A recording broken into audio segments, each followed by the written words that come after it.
అయ్యయ్యో, చిన్ముద్రిక కుంకుమలో పడిపోయినదే. ఆగండి.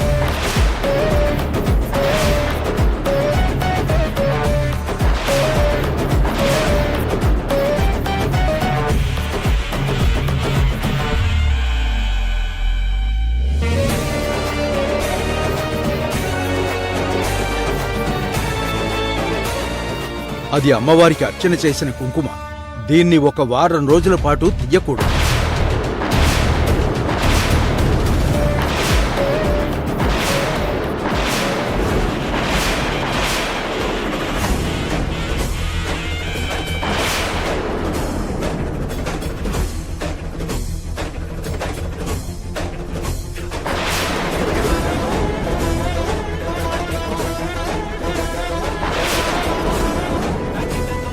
ఆ కుంకుమలో నా అంగుళికము పడిపోయినది.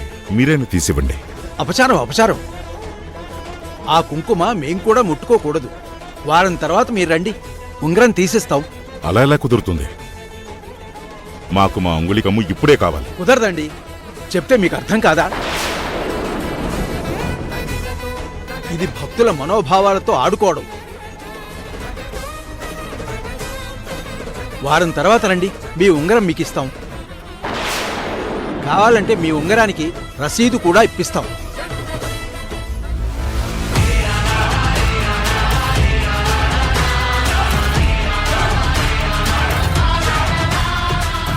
రాజుగారు, 1 వారం రోజులే కదా, ఉండనివ్వండి.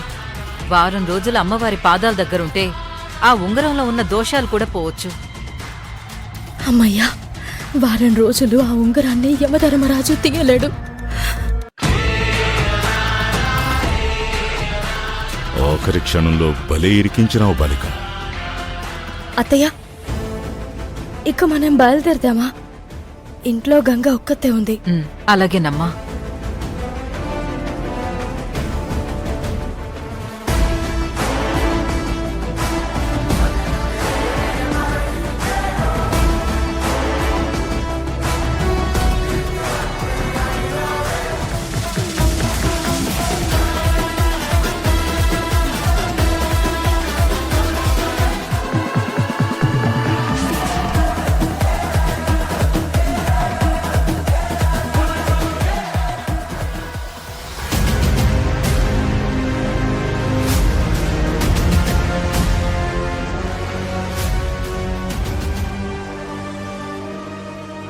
నేను చెప్పాను కదా, కావేరిని ఓడించటం అంత తేలిక కాదు. యముండా, నీవు పుండె మీద కారం జల. ఏమిటి ప్రభు ఇలా జరిగింది? అమ్మవారి కటాక్షం కూడా మీకు లేకుండా పోయింది ప్రభు. నేను ఆలయంలోకొచ్చి తప్పు చేశాను. నిజానికి నేనిప్పుడు శాపగ్రస్తుణ్ణి. ఈ చిన్ముద్రికను సంపాదించి తిరిగి నా లోకమునకు వెళితే గాని నాకు శాప విముక్తి కాదు.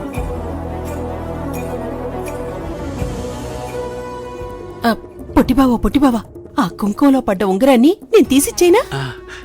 కానీ